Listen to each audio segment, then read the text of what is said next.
Okay, everyone, we're going to go ahead and get started now. I appreciate everybody coming on today. And welcome to the 2020 Meet Your Elected Officials.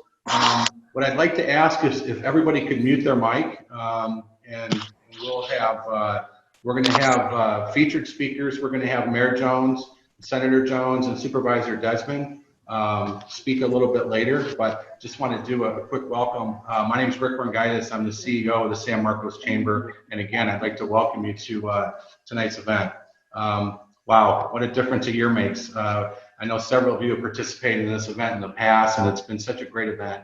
I've always referred to it as like a mixer on steroids because it's a great opportunity for our members to be able to mix and mingle with our elected officials. And we had a great time last year at Palomar College and at the Library and Resource Center, and we were teed up again to do it this year, but as we all know, our lives have turned upside down and we're all trying to make the best of it. So we're going to have, we'll have a great event anyway today, and I appreciate everybody coming on and spending some time. And time-wise too, we're going to be a little tighter since we don't have those networking opportunities. We have, you know, we'll be done by 6:45. So for you baseball fans, you'll still be able to make sure you get your first pitch of the Giants and Dodgers. So, you know, I want to, before we get into the program too, I just want to thank all the elected officials, not only for participating in today's event, but everything that you're doing to help small businesses. I feel so fortunate that we're in San Marcos because we have, you know, our mayor, city council, you know, our county supervisor, our state senator, our state assembly person. It's just, everybody is fighting as hard as they can to help our small businesses open in a safe way. We all want to be safe and healthy, but we also want to be able to continue to have jobs, continue to build our economy, and that's what we need to do. So I appreciate everything that you guys are doing because I know you're all spending countless hours on pushing that. You know, I also want to briefly say too the state of the chamber because, you know, we're a small business too. And, you know, not being able to do our events has been very difficult for us, but we're in pretty good shape. I mean, I'm so, it's very gratifying. Our membership retention has been very strong. In fact, through the month of June, we were 45% of what our original budget was for our membership retention. And I think it's important for you all to know that because it shows the relevance of our chamber. It shows that we are providing resources for our members that can help them when they need help the most. This pandemic is something that obviously we've never seen anything like this in our lives, and we're getting through it together and through all our partnerships, and you know, especially the partnership we have with the city and being able to help us out and us be able to partner and be able to message out information to not just our members but also the community. So I thank you all for that. Now, just a couple, since we do have some changes and we're doing this virtually, just so everybody's clear on how this will work the best. And I appreciate you all for muting your mics. You know, we are going to, like I said, we're going to feature Mayor Jones and Senator Jones and Supervisor Desmond to speak, and that's how we've done it typically in the past. And we will recognize all the other elected officials that are here. We ask that all the participants, if you have a question, please use the chat room. Put your question in there and I will ask the questions. And if it's directed at someone that's not a featured speaker and it's on another elected official, we can ask that question, time permitting. And also, you do still have the opportunity to use the chat room if you have a question for someone to send that question directly to them. So, so there are some opportunities. I also recommend using the speaker view. That's right now it's probably not great because all you can see is my head, but the speaker view is probably the best way to be able to enjoy this event tonight. So at this time, I would like to acknowledge all the elected officials that we do have that have registered for this call. First of all, welcome to our state senator Brian Jones, our San Diego County Supervisor Jim Desmond, San Marcos Mayor Rebecca Jones. The entire council has also joined us: Mayor Pro Tem Sharon Jenkins, Council Member Randy Walton, Council Member Maria Nunez, and Council Member Jay Petrek. Hitting 100% is great, so I really appreciate everything you guys do for the chamber, for the community, for the business community in San Marcos, and thanks for attending. We also have from the city of Carlsbad, Mayor Matt Hall, and from the city of Oceanside, Mayor Peter Weiss, and from the city of Escondido, Mayor Paul McNamara. So thank you, mayors, for joining us as well. From Palomar College Governing Board, we have Nina Deerfield and Mark Evelsicer. Thank you for joining us. From San Marcos Unified School District Governing Board, Pam Lindemuth is on our Zoom today. From the Vallecillos Water District, we have Director Jim Hernandez, Director Hal Martin, Director Mike Sanella. And then from Tri-City Medical Center, their board of directors, also a great showing tonight, so appreciate you all joining us tonight. Leanne Grass, Larry Shallock, Julie Nygaard, Rosemarie Reno, Tracy Younger, George Coulter, and Rocky Chavez. Thank you all for joining us today. I also like to recognize we have some members of our chamber board of directors that are here tonight. From EDCO, Jim Ambroso, from Tri-City Medical Center, Candace Roth, Tess Sangster from the city of San Marcos, who is our city liaison for the board of directors, from Fresh Healthy Cafe, Nancy Whitson, and from Palomar College, Julie Lanthier Bandy. Thanks, board members, for attending. It's great to have your support of this special event. So even though we're doing this virtually, this is still a special event, and it shows. I really appreciate everybody on this call, the support and the confidence you have in our organization. And just by that list of elected officials and board members that have attended today, it shows how committed you are to San Marcos and to our chamber. So I greatly appreciate it. A big special thanks to our sponsors. We are in a good spot from a chamber standpoint through this pandemic because of our partners and our sponsors, especially for this event, when we did have to do the word of the year for 2020 pivot, have really stepped up and have been able to help us through this and help us with this event. So I'd like to thank AT&T, EDCO, Palomar College, SDG&E, and Tri-City Medical Center. One of the things we're going to do a little special tonight that we haven't done in the past is we are going to not just recognize our sponsors, but they're also going to have a minute to introduce themselves, their business or organization, and some of them also will provide a short video. So with that being said, I want to get to our first video. This is Tri-City Medical Center has been a great partner of the chamber for many, many years, and they submitted a video, and we'll take a look at that video right now. Thanks, Tri-City. Hello, and welcome to the 6th annual Meet Your Elected Officials event for the San Marcos Chamber of Commerce.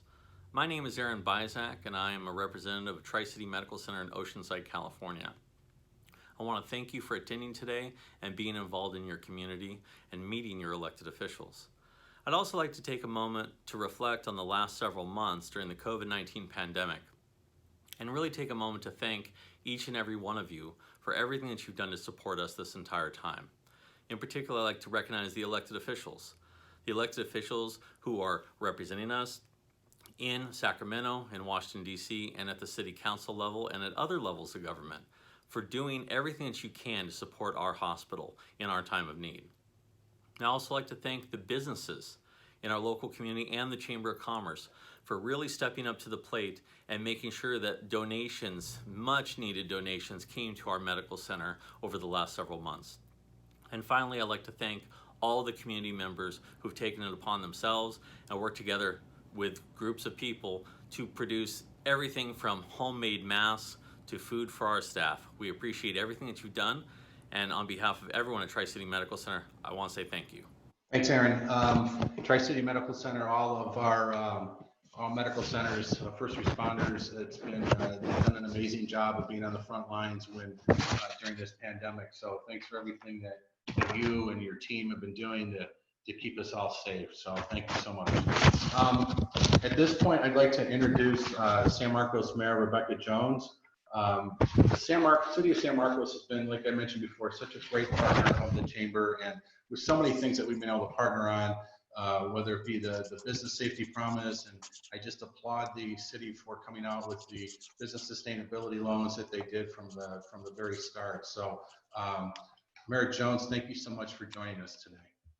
Thank you. Thank you for having me. So welcome everyone. I'm excited to be hosting this today with the Chamber. Well, I'm not hosting, but the Chamber hosting this for us so we can all get to know each other a little bit better. But now is a tremendous time of us coming together and being more flexible. And the 78 cities have been great at working together, finding out greater ways that we can collaborate. But some of the things that we have done here in San Marcos is we have set up our COVID-19 page on our city website. We did that early on. Then we came out with our HERO program, which was help stop the spread of COVID-19 by following the government orders and of course, washing your hands and masking up. Educate yourself with factual information, not things that you read on social media. Remain calm, because as we know, now is a time where a lot of people are getting quite excited and divided. And so now is the time for us as leaders to bring our communities together and beyond. And then also in HERO, and that is opt-in for the city and county text alerts and all of the information that we are sending out on a regular basis, because let's face it, everything is changing, which seems sometimes like hour to hour. We also set up our business sustainability program pretty early on. And that was something that we did so that we could help our businesses. We set aside $3 million of general fund reserves, which we were so lucky to have because many councils before have really led the charge in being financially secure. And so we were able to provide these short-term loans up to $50,000 on a short-term basis. And so many of our businesses have really been able to keep their doors open because they weren't able to receive stimulus monies, and this was right away. And I know that the county is also put together a program that is currently open right now. The other thing that we did is we passed an ordinance in the end of May, which has really put us positioned very well for where we are today.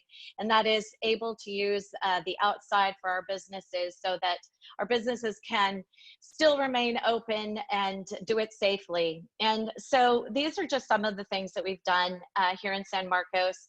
A lot of people are not aware of everything that we've done. And so we always welcome questions, but you can always go to our city website, san-marcos.net, and go to our COVID-19 page. It's tremendous amount of resources there. So anyway, I will end there unless you need me to cover anything else, Rick, and then I look forward to questions later on. Thanks, Mayor Jones. We appreciate it. And I also want to, I had recognized Tess Sangster, who serves on our board of directors, but also wanted to recognize, I believe, Jack Griffin, the city manager, is on the call today. So Jack and the whole city staff have done an amazing job with not only just during this pandemic, but all through the times of making San Marcos a safe, vibrant city to work and play in. So thanks for everything that you all are doing. At this time, I'd like to introduce our state senator, Brian Jones. Brian, thanks again for joining us today, and appreciate everything that you're doing. Well, thanks, Rick. I appreciate the opportunity to be on with you all. And I think, a lot of people have been following what I've been trying to do through the legislature and making sure that there's a proper balance between reopening our businesses while keeping our vulnerable communities safe from the COVID. This is my second Chamber of Commerce meeting today. I was up in Fallbrook earlier today and met with the president up there, and then did a tour through some of the northern areas of my district through Ramona, and then back here just in time to get back on the computer with you all. So in these Zoom meetings, though sometimes we get frustrated with them, I've found that actually if we use them properly, is actually helping our time be more efficient. I'm actually in days when it's managed properly, able to get more stuff done and contact more constituents as a result of this. So one of the things I'm looking forward to in this meeting is hearing from the concerns of your membership on what's going on in the state. As many of you may know, the legislature has been in extra recess this year to the point now of almost 14 extra weeks that we've been out of session that we normally would be in session. So that's led to a couple of good things. Number one, there's fewer bills this year. Fortunately, most of my legislative colleagues, both in the Assembly and the Senate, have cut back their bill package considerably to where we now have about a third of the bills than what we would normally have at this point in time. We are going back to session on Monday. I think the Assembly is as well. August 31st is the constitutional deadline for legislation this year. So we've got a lot to do between July 27th and August 31st. I think we'll be able to get it all done. But, you know, we're going to have a lot of work to do even during the fall when we're out of session.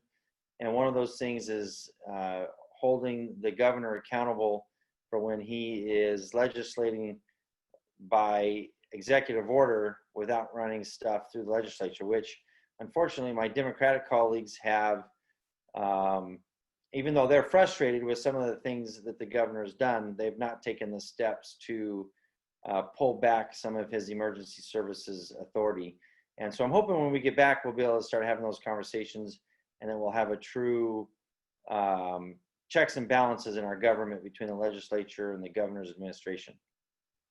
But for today, I want to hear how I can be helpful to your membership.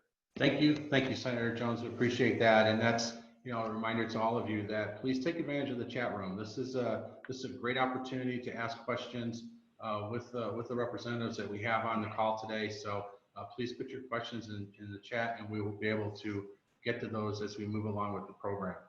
At this time, I'd like to introduce Supervisor Jim Desmond, who is District 5 Supervisor for San Diego County and oversees San Marcos, includes San Marcos. So I know most of you know that Supervisor Desmond has been leading the charge on a lot of things and to try to help get our small businesses open. So, and you know, everything that his team does and the county does to help us navigate through these difficult times. So Supervisor Desmond, I appreciate you joining us tonight, and I'll let you take it from there. Well, thanks a lot, Rick. I appreciate the introduction. Can you hear me? That's is my question. Well, because I can't hear you. Yes, we can hear you. Okay. Okay, good. So I'm double duty here tonight. I'm on a Skype meeting for songs, the San Onofre, trying to get that nuclear waste that we've got sitting there now being in storage, and so I've got a Skype meeting going as well tonight. So we're doing some double duty. So anyway, you know, the county is, you know, COVID, and more COVID. And unfortunately, we're seeing, you know, the cases go up. You know, one of my efforts has always been to try to get the businesses back open, trying to, you know, now an effort to try to get the schools to open up again, because I'm hearing from a lot of parents, a lot of businesses that, you know, they got to work. You know, there's a lot of two income families, and they got mortgages to pay. And now they got to stay home with their children, you know, if these schools don't open up. So that's one of the efforts that I'm trying to work on now. Unfortunately, the governor's, you know, kind of got us between a rock and a hard place in that he's controlling, you know, the funding and the permits. And if businesses open up, you know, like a restaurant opens up and just forges ahead, and as they shouldn't, you know, under his order, he's threatening to take licenses and liquor licenses and permits and things like that. And then he'll hold back CARES dollars as well. A couple of programs we've got in the county. One is you know, mostly for county in the unincorporated areas, is a $5 million loan set aside so companies can borrow up to $50,000. We may open that up to the cities here soon. I'm not sure if we burn through the whole $5 million or not in the unincorporated areas, so we may be to open that up to people not, you know, that are in the cities.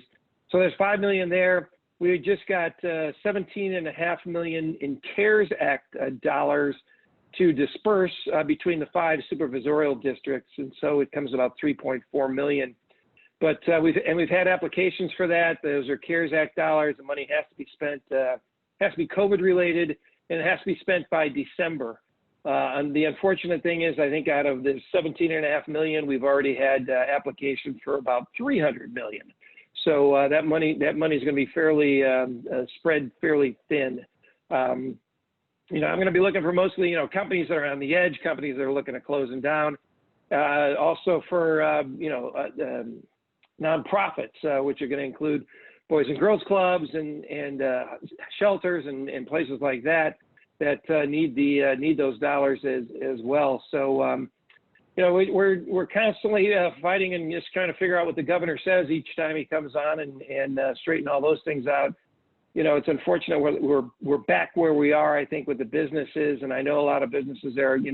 I really want to say, appreciate the Chamber of San Marcos, your support and your efforts in trying to, in calling in and things like that to the county during our board meetings to get the businesses back open again. So there's a lot of work to be done here. We're going to keep pushing from my office.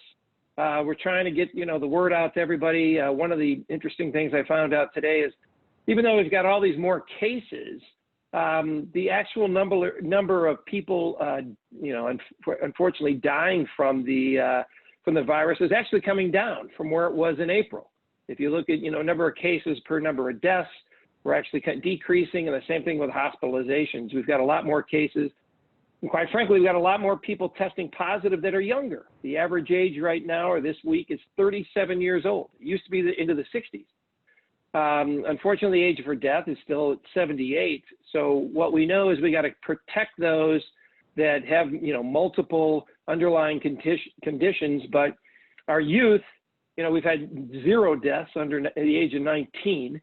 And you got to be in your 60s before you even got more than a 99% chance of not surviving the virus. So I'm all for an effort of pushing and making sure we get our economy back, our kids back in schools, and appreciate all your efforts. I also want to give a shout out to the Tri-City Hospital folks that are here. We were able to fund them early on in my term here, $14 million to get a new behavioral health hospital beds put in place there, and we're working with the city of Vista putting in a crisis stabilization unit, city of San Marcos putting in a family justice center, and so we're trying to deal with our behavioral health issues and the pandemic. So I wish someone would have told me that when I ran for this office there was going to be a pandemic, there was going to be rioting in the streets, and there was going to be 30% unemployment. But here we are, we're learning and living with this together, and we'll figure it out and get through it. So I appreciate all your help. Thanks, Jim. Appreciate everything that you're doing. All right. So at this point, I'd like to recognize another sponsor, Palomar Community College, which is where we hope to have been tonight, but we're not. I've been a great partner of the San Marcos Chamber for a number of years. And so at this time, I'd like to introduce Dr. Jack Kahn, who is the interim President and Superintendent of Palomar College. Dr. Kahn. Thanks so much, Rick. It's my pleasure to join all of you this evening. As I like to say, I'm a guy who thought leading Palomar College through a fiscal crisis would be a great opportunity. But I think, as was just mentioned, I wasn't prepared for a pandemic and judicious demands to address racial inequalities added to the mix at the same time. So there may have been better timing for this decision, certainly on my end, but honestly, it's been an extremely rewarding time. It gives me a chance to work with an incredible administration, faculty, and staff that really are second to none to serve students who inspire me daily. Also inspired by our students, and joining us tonight, as you mentioned, our Vice President of the Palomar College Board of Trustees, Nina Deerfield, and Trustee Mark Evelsizer. Thank you both for attending and for your service to the college and the region. I mentioned the time we're experiencing because through it all, it's imperative that we keep the funding of education at the forefront of our efforts. We're operating in the community college system within a student-centered funding formula that does not consider regional inequities within the state. And we're working to establish a more reasonable and equitable approach to the funding of community colleges. And to that end, I'm thankful to have the opportunity to be with you tonight. And please know I'll be reaching out to some of you soon to discuss that funding and the future of education in our region for higher education. Now, let me close with a couple Palomar College updates. This past academic year, 4,542 degrees and certificates were awarded at Palomar. This represents a 3% increase over last year. So despite the pandemic and despite the crises, our students continue to succeed with immense support from our staff and our faculty. As we move to remote learning in March, 670 of our students received computers and 517 emergency grants were distributed, totaling nearly $64,000 that were provided by our generous donors and managed by our incredible foundation. We've also been hard at work in serving the most disadvantaged of our students by distributing $1.3 million in federally funded higher education emergency relief grants to more than 1,700 students. An additional 132,000 federal and state categorical grant dollars was also distributed to 800 disproportionately impacted students, including those who are homeless and undocumented. And through their commitment to provide the best possible online experience for our students, our faculty and staff, wait for it, completed 191% more trainings this year compared to last year to commit themselves to online training and learning. It's really been phenomenal. On behalf of Palomar College, I'm thankful to the Chamber and our elected officials for all you do for our region, and I hope you enjoy the rest of this program and your evening. Thanks for having us. Jack, thanks for everything that you and your team are doing. There is a, you know what, there's a reason that San Marcos is called the education hub of North County, and Palomar College is certainly a big part of that reason. And especially now, I mean, just what everything you guys have done, you and your staff, and you know, so many students in need, and not having the opportunities, whether it be a computer to do online, but getting them that information, getting them those resources, and helping them continue their education. It's so critical now more than ever. So thanks for everything that you and your team are doing, and thanks for all the support and confidence you've had in our organization for a number of years. We appreciate it. At this point, I just want to remind everybody, if you have questions, to please put them in the chat. We want to go to, we'd like to go to some of these questions now. I have to put my glasses on. So I do have a question, and this would be, you know, Senator, Mayor, Supervisor Desmond, whoever wants to take this one on, but this is from one of our members, Stevie Ray Dykstra, who owns Made Pro in San Marcos. And Stevie Ray says he's having trouble with getting service workers to even come in and apply for jobs. Any thoughts on what is happening in this area? So just from the service industry, as far as getting people that want to apply for those jobs. You know, Rick, if I can jump in real quick, that was actually one of the topics of conversation today at lunch with the Fallbrook Chamber of Commerce, is companies struggling getting people to come back to work. One of my best friends is a general manager for a car dealer there in Escondido, and you know, they're struggling with this too. And you know, part of it's the federal government's fault with their generous unemployment benefits that they started a couple of months ago. Now those unemployment benefits run out, I think, on Monday, July 25th, whenever that is, in the next couple of days. And so, you know, I think a lot of these folks that have been hesitant to come back to work will now be financially encouraged to come back to work. So I think some of that's going to change, but I think that's been kind of the impetus of part of the problem of getting people to come back to work. And I can just also speak to that. I've heard a lot of people telling me also that there has been more money for people to stay home right now. And so unfortunately, you know, it makes it more difficult, because now it's going to become a 911 emergency, with folks being that they're not going to have their benefits, they're not going to have the stimulus funds coming in. And it's, and you know, the rents were, the evictions have been held for a long time. And now that's really starting to come to a point where now it's really important for people to know that if they are healthy, if they want to go out and work, and they're able to go out and work and do so in a safe manner, absolutely 100% having the safety protocols in place, then they should try to do so, because our country cannot remain shut down for an indefinite amount of time, and it will affect every single segment. And a lot of things that people don't really think about also is that cities, we also rely on property tax, or sales tax and property tax to just provide our basic services. So for everything to continue moving forward, we have to figure out I don't want to call it a new normal, but a new what is going to happen for now and how can we continue moving forward together as safe as possible, but also remembering that COVID is not going to go away anytime in the near future as it looks.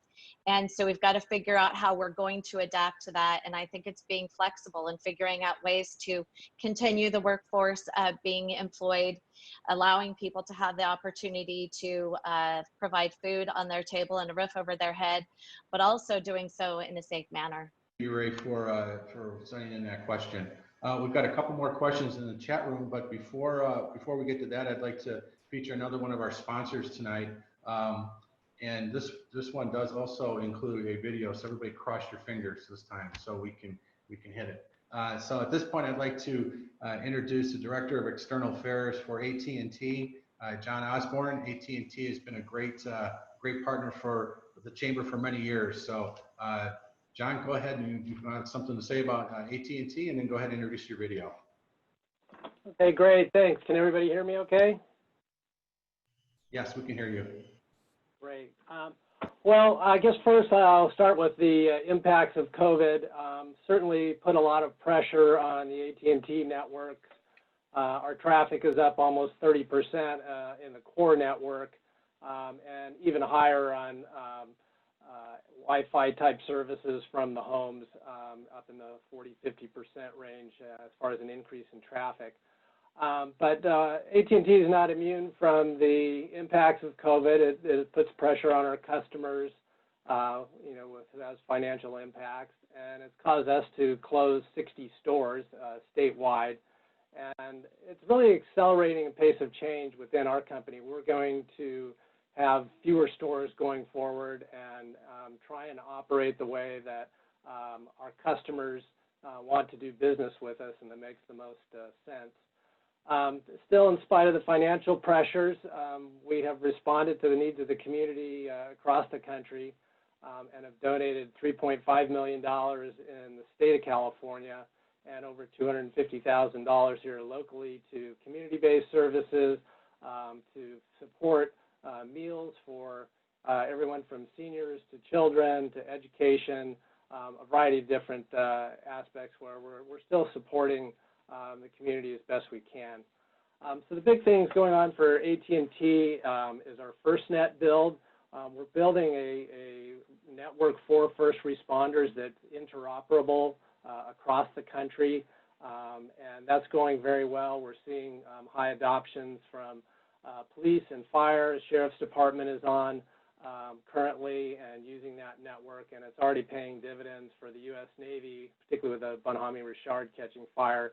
And they said the network performed flawlessly on the ship, even 14 stories down. AT&T is moving towards being a fiber and wireless company, a lot less so on the landlines as was traditional many years ago when I hired on. As you know, we're also in the entertainment business with DirecTV and AT&T TV. And to be candid, we've lost a lot of customers. There's a lot of cord cutting going on the DirecTV side. On the positive side, with AT&T TV, which is a streaming-based television service, we were actually exceeding our estimates in the second quarter, and it's doing very well. Lastly, as you know, AT&T acquired Warner Media 2 years ago. Unfortunately, the Department of Justice decided to sue AT&T over that and lost badly, but it did delay us for 2 years. But in May, we stood up HBO Max, and the company's hope is that HBO Max will be one of the 4 or 5 relevant streaming companies, mirroring the success of Netflix and Disney's recent launch. And HBO Max has the entire Warner Brothers catalog of movies and shows. There's a lot of TV shows that are actually owned by Warner Brothers. A very broad depth of content on that platform that is already the best in the industry. So we expect to do very well. We hope to have 50 million customers by the end of year 1, and we're well on our way to that number, in particular because all of our HBO subscribers are automatically HBO Max consumers and eligible for that content. So I have a little sizzle reel from HBO Max, and I thought you might enjoy. It's about 1 minute and 18 seconds, so I'm going to cue that up, Rick. We'll show that, and hopefully people will enjoy it. Hey, what's all the excitement about? Are you ready to see something different? This is the moment I've been searching for. Ready? Ready. Take the red pill, and I show you how deep the rabbit hole goes. I'm Batman. He's looking at you, kid.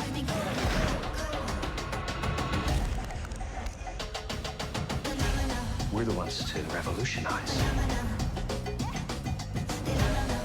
Hello. He's like the whole package. Everybody watch me go. These children are the future of humanity.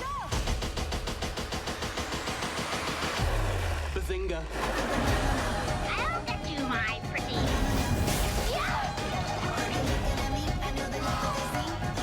Things are looking up. All right, boys, let's go launch this rocket.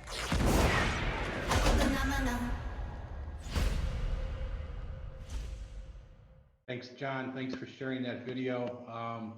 Thanks for everything that that AT&T does for during this crisis, and we appreciate everything you're doing with the chamber.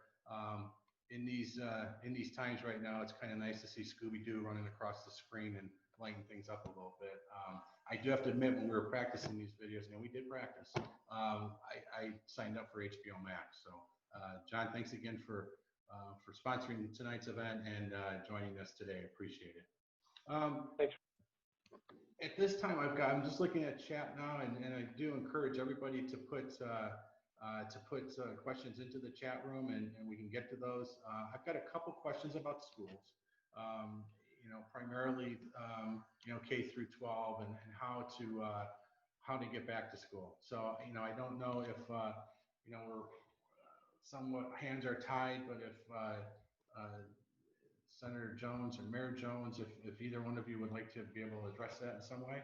Well, I'll let you know next week when the legislature gets back to Sacramento. That's probably one of the top priorities that we'll be working on in the Republican caucus is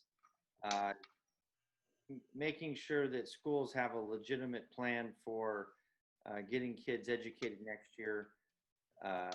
So I don't have, we'll be formulating a game plan hopefully in the next week or so on how we're going to do that. And so, Rick, if I could just chime in. So the city has no say over what happens with our schools, though I do know as a community member, I am concerned what's happening with our children, with the learning deficits of the schools not being open, the parents not having the ability to have a place for their children to get educated, because a lot of times they don't have the resources and they don't actually have the knowledge in some of the new things like Common Core and all of that. And so I think that it's important. And also one thing that no one really wants to talk about, but it is a concern for folks in the community, is that what is happening with our at high risk, our kids that are at high risk in their families. And so we are concerned for sure about that as well. So there are a lot of people that are starting to talk about this, and I do agree with Senator Jones, which, by the way, we're not related, but we need to figure out a way to get our kids educated in a safe manner, because their safety has to be our top priority. But we also need to think about the future and their education. And as I had mentioned a little bit earlier, we have to come up with new plans because this is not going away anytime in the near future. How are we going to maintain safety, but also get our kids educated? Because not every children, I happen to have two, and they've gone through the system. They're 20 and 24, but one of them perfectly fine learning at home. The other one, not so much. And so I think it's really important for us to look at how we can do this safely and coming up with a true plan. And I do believe that Pam Lindemood is on this call, so she may be able to chime in specifically, but a lot of it has to do with the governor and his decision to have staying at home in the counties that are on the watch list, which San Diego County is one of those. I'm happy to jump in with a little bit of just kind of what the plan is currently for San Marcos specifically. We are currently on a mandated virtual start because we are on the watch list, and until we're off of that for 14 consecutive days, we won't be able to open.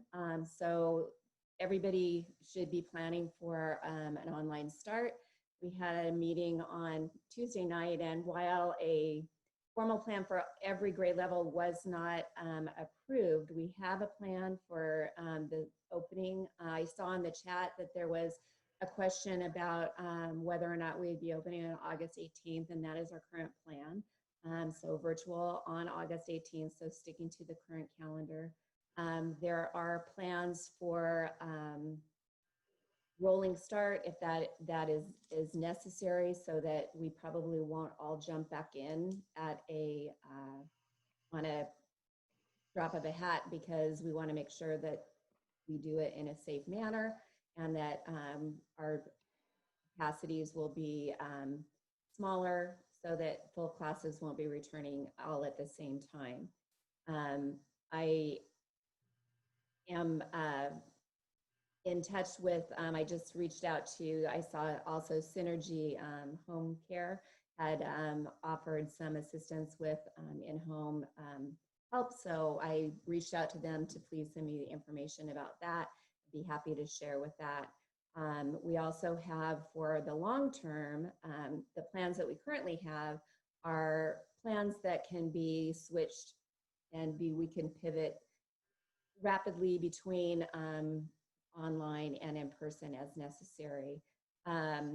We also have plans for a full year virtual school that will be a little bit differently set up, and parents are going to be able to hear a little bit more about that at a webinar on Monday evening at 6 p.m. So you can check on our website for the school district for more information about that, but I know that that is being sent out to parents right as we speak.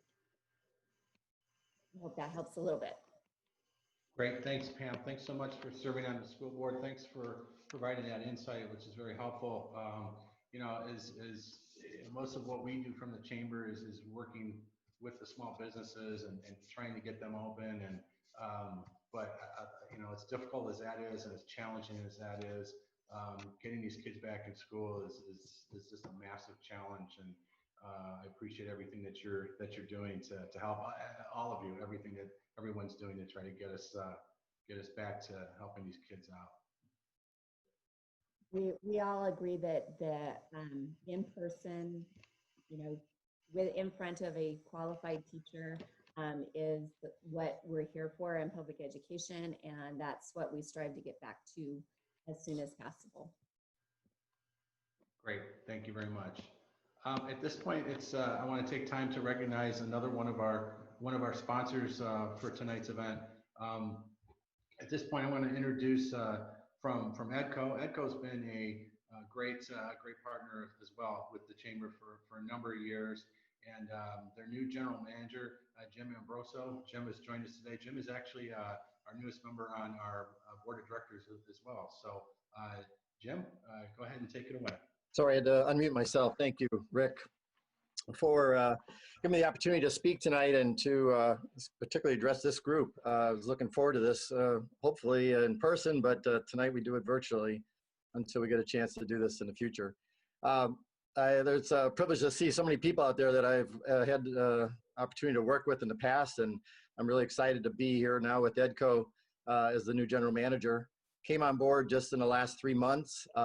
Elmer Heap, who many of you know, moved on. He and his wife took on a ministry opportunity up in Michigan, swatting mosquitoes and sweating a little bit. But they were very excited to go, and we were honored to send them their way. And I got the privilege of coming to work for EDCO as the new general manager. I've had the opportunity to work in San Diego for the last 23 years in the waste and recycling business, and pretty much my whole career. So I've, again, had the opportunity to work with many of you over the years. And working with EDCO now, we've had some interesting times. I came in right in the middle of the COVID situation taking off, and we had to work with our businesses, and I hope we've done a good job of helping our businesses to slow down their service. Some stopped their service for a while. We increased it and helped them all get back to normal, and then saw it slow down again. So we are trying to do our best to work with our businesses and support them in the best way we can. Residentially, it's been just a phenomenal thing to watch. As people migrated home, it was funny how everybody just decided to do home projects. And we saw a lot of requests for service at home, for bins, for roll-off containers, just the things that would help do projects, backyard projects, remodeling, and that has not stopped. So folks are still pretty busy. They're improving their homes and their properties, and we're there to support them. One of the things I do want to highlight as coming soon opportunity is that the state of California, many of you know or have heard about, has passed some laws that are going to require that we recycle our organic waste and keep it from going into landfills. And these laws are being implemented over the next, really it started a few years back, and it's over a few-year period of implementation. EDCO kind of saw this coming years ago and started with a large investment of building out the infrastructure to process organic waste in our Escondido facility, and converting literally green waste and food waste into renewable natural gas.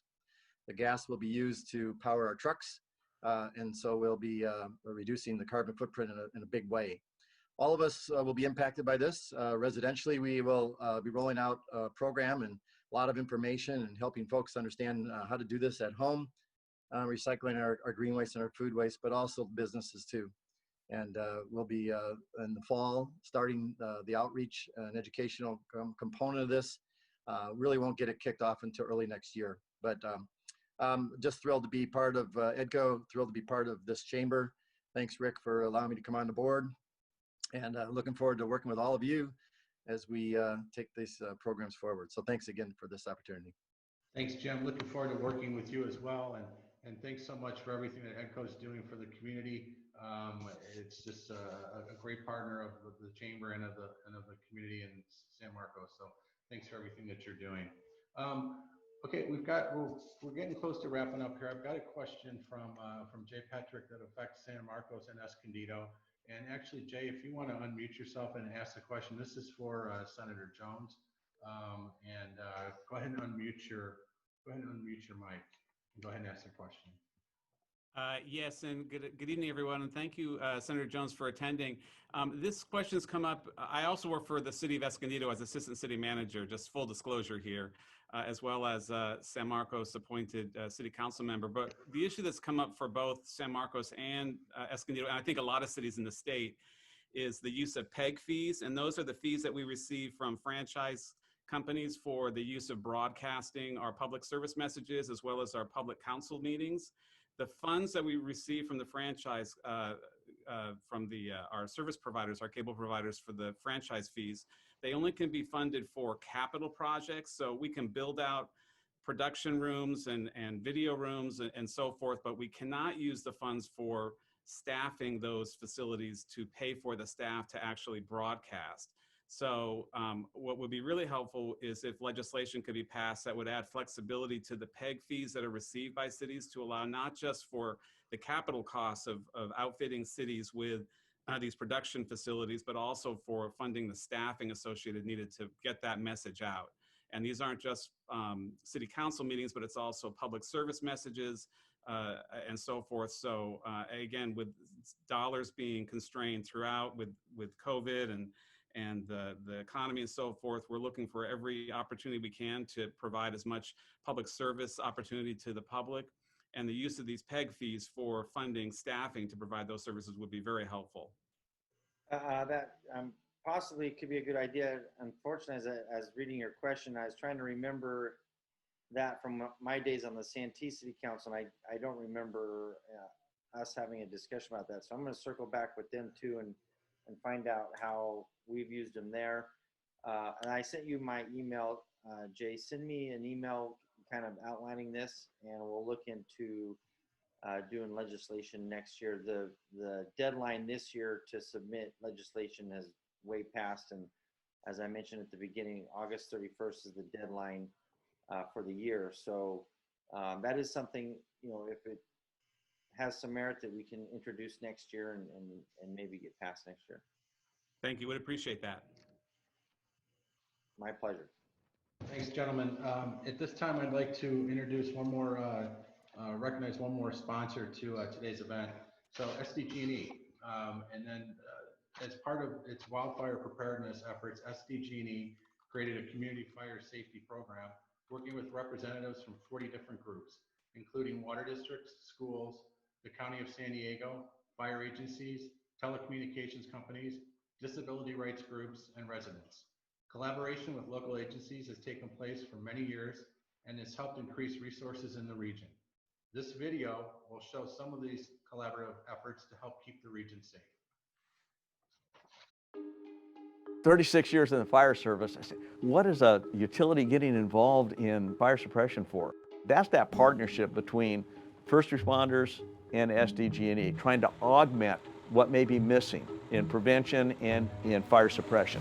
Almost every emergency other than medical aid is going to involve gas and electricity or fire. Sometimes that local law enforcement officer is the first responder. It's really important for their safety to know what the risks and hazards and how to safely go about that. So we train and exercise every year with the fire service in San Diego County. Fire coordinators here at SDG&E, they will come to the command post and they'll ask how they can assist, and we will share with them the situation of the fire. They become a part of the team. Having that fire coordinator at our command post, literally standing next to my fire chiefs, has shortened the decision-making time frame. So they can say, hey, these lines have been deactivated, these lines are active, I have a crew coming, chief, we'll get that taken care of for you. They become another valuable resource at our command post. The fire service in San Diego County goes the extra mile to make sure that we understand each other. They're collaborative, they're cooperative, everybody's on the same page. So we have a very strong continuing relationship that we built, and it is improving both our ability to keep the community safe and keep our employees safe. I often refer to this fire problem as it takes a village. This is not just the fire department or the sheriff's department. It takes all of us. SDG&E, they're part of this community. Their employees live here, they work here. They don't want to see their communities destroyed, and they're part of this village that's addressing this wildfire problem that we have. Thanks to SDG&E again for being such great partners. We appreciate their support, and I'll tell you, when you see their video, I mean, everything we've been going through with in 2020, and fire season's right around the corner, so we'll have to make sure we're safe and prepared for that, and SDG&E and all the first responders will certainly help us do that as well. So. We're getting close to wrapping up. I got time for one more question, I believe. I think Carlsbad Mayor Matt Hall, Mayor, I think you had a question. If you want to go ahead and unmute your mic. Yes, I would like to ask Mayor Jones if she's had any street vendors in her community, and how are they doing? Street vendors. Well, and I'd like Senator Jones to weigh on this. That's SB 946 that was passed in 2019, and many people have been asking about this over the last week and a half to 2 weeks. Lots of emails, lots of text messages, lots of social media questions, and it is basically mandated by the state that we allow street vendors in our city, and I am opposed to it. So originally, as a city, we always weigh in on all legislation that is pending and has been proposed. And so we did oppose it. We did work with the League of California Cities to try to oppose it. However, it has been forced upon us back to something that I often speak about in the city that is very frustrating to me, is when the state comes in and takes away our local authority. And so here we have street vendors, and people think that, okay, well, it shouldn't be political vendors. Well, we don't really have a say in that. And so anyway, I would like to hear what Senator Jones has to say about this. And I'm hoping you didn't vote for it. I don't think that you did, but I would like to know. Anyway, so Senator Jones, did you have something to say about that? Well, I think if it went into effect in 2019, that was probably passed in July 18, or passed in 2018, which was during my 2 years off from the legislature. So I remember hearing something about it, but I don't think I did vote on it. And, you know, I hope my reputation precedes me on an issue like this, that, you know, I certainly support local control as a former city council member. You know, Sacramento's has already passed too many mandates down on the cities, and so I would be hesitant to support something that would further constrain or require an action from the cities beyond their own control. Well, and one other thing that I would like to also bring up is you can have food as well. So it's not even just street vendors, it's actual food vendors. And I don't know that there is a difference during COVID, which also concerns me as well. So anyway, anyone that's out there that has a question about it, I am opposed to it. I don't want it. I think it cheapens the way that our city looks, and I really don't like things forced to us through the legislature by the state of California. Okay, thank you both for answering that question. We've got time for one more question. I've got a question from Lisa Archibald with the Vista Community Clinic. She's asking about businesses moving more of their operations outside. Has there been any discussion about extending smoke-free protections from inside to outside? During this health crisis, it is more important than ever to reduce exposure to secondhand smoke. So I'll ask Mayor Jones and Senator Jones if you could respond to that. Well, we haven't discussed it, but we don't allow smoking inside of businesses. And so I don't know that there would be a difference with having the outside, but we definitely will look at it. So I believe that Tess Sangster is on this call, so I will be following up with you, Tess, tomorrow to figure out if there is something that we need to do. I am one of the big proponents of making sure that our kids are not being exposed to smoke, and also that they're not getting a hold of these products. And so I absolutely would support something like that. I actually was one of the people that one of the council members, I might have been the only council member, I'm not entirely sure on that though, that brought forward the tobacco license ordinance so that we could track better what is happening with our smoke shops and those that are selling tobacco products. Definitely think it's a good time to have, with COVID, when we change, we also need to look at all the outside factors that could be also putting our health in jeopardy for sure. I think, Rick, one of the things that folks might want to do is review the governor's executive order that gave permission for the street seating, and see if there's something included, if it references or includes any reference to the smoking issue. I would think that the current codes would cover that. But at this point in time, it would require a governor's executive order to add it, or if it hasn't been already. Okay, thank you both for answering that. We're going to wrap things up now, and before we do, I just want to thank everyone for joining us. And Senator Jones, if you give you a minute or two if you have any other words for us to wrap things up tonight. Well, thank you. And no, this has been really instructive, and I think it's good that the community is getting together, even if it is across the wavelengths of the internet. And maybe some of us were able to participate where otherwise we wouldn't have been able to participate. So that's always a good thing. And I noticed that John from my staff posted earlier in the chat room our contact information. So if anything comes out of this that has inspired anybody or enlightened anybody or irritated anybody and they need follow-up from my office, please don't hesitate to reach out to us, and we'll do our very best to, we will get back to you, and we'll do our very best to make sure you receive something. Thanks, Senator, and again, thanks for everything that you're doing to try to help Rick, us. actually, one thing I just did think of, if you know of anybody that's having trouble with EDD right now, or any other state agency for that matter, but EDD seems to be the big one right now. Or if employers are having trouble with unemployment insurance and EDD, please encourage them to reach out to us so that we can get that handled right away. Great. I'd like to chime in on that real quick if I could. I happen to know that Senator Jones' office has helped 2 of our residents specifically with EDD. So thank you so much for that. I really appreciate it. Their office is incredibly proactive and extremely effective. I really can't say enough about Lori Brown over there. She's fabulous. And then do I get to close too? Because there are a couple of people that I wanted to make sure that I recognized. Absolutely. Okay, well, I wanted to thank very much the other mayors from the 78 corridor that also participated this evening. Matt Hall from Carlsbad, Peter Weiss from Oceanside, and then Paul McNamara from Escondido.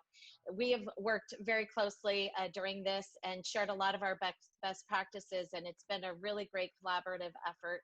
And then I also wanted to personally recognize the rest of the City Council in San Marcos, Mayor Pro Tem Jenkins, and then Councilmember Nunez, Councilmember Walton, and Councilmember Petrek. We make a great team, and we've done so much during this pandemic that has really shown a lot of great leadership. And Tess Sangster, our Economic Development Director, I honestly can't say enough about her. She's taken every challenge of what can we do to help our businesses and come up with great ideas, and is working tirelessly to keep our businesses in business. And she just has been amazing. And our city manager, Jack Griffin, he has done such a great job making sure that our parks are open and really leading the city in this very difficult time. And, you know, we will get through this together. I know it has not been easy for any of us. We need to continue to follow the safety protocols. And I just am so excited, all of the things that you're doing over at the Chamber, and starting the new farmers market where people can get out and buy fresh fruit and vegetables and do so in a safe manner while wearing their masks and safety, you know, social distancing and all of that. And I'm just really excited to see all the things that you've been doing at the Chamber, really to help our businesses in this very, very, very difficult time. So anyway, thank you for that. And then also to the rest of the electeds, and Pam Linda Mood for helping answer that school question. I'm sorry, did I say Linda Mood? Yes, I think I did. Anyway, thank you for all of your participation with the city, and Palomar College also. Just really excited to see everyone here this evening, and you know, doing the best that we can, starting out with something new, and the very first annual COVID-19, and hopefully next year we will be able to meet in person again over at Palomar College. Thanks, Mayor. Appreciate it. And thanks again, everyone. You know, thank you to all the elected officials for everything you're doing. I think Supervisor Desmond probably said it best. Nobody signed up for something like this. And you guys are working tirelessly and just doing a phenomenal job in trying to help us navigate through this crisis. So thanks for everything that you're doing. Big thanks once again to all our sponsors, AT&T, EDCO, Palomar College, SDG&E, and Tri-City Medical Center. Appreciate the support and confidence you have in our organization. This was not the event we originally wanted to do, but I think it went really well, and appreciate everybody joining us today. Also appreciate Mayor mentioning the farmers market every Tuesday from 3 to 7, shameless plug. And then the last thing I want to mention too is this is something I'm really excited about. We started our own podcast, San Marcos Business and Community Podcast, from the San Marcos Chamber. So I'm not sure there's anybody on this call that I'm not going to ask to do an interview and do an episode. So I would appreciate you guys doing it. It's a lot of fun and a lot of information. And you know, as you know, the information is so fluid. I used to say it changes daily, but now it changes almost on the hour. So so we want to continue to be able to provide that information, message it out to our members in the community. So with that, I want to wrap it up. Thanks again for everybody for taking the time. I know everybody's getting a little zoomed out, so spending an hour in the evening with us is greatly appreciated. So have a great night, have a great weekend, and thanks everyone.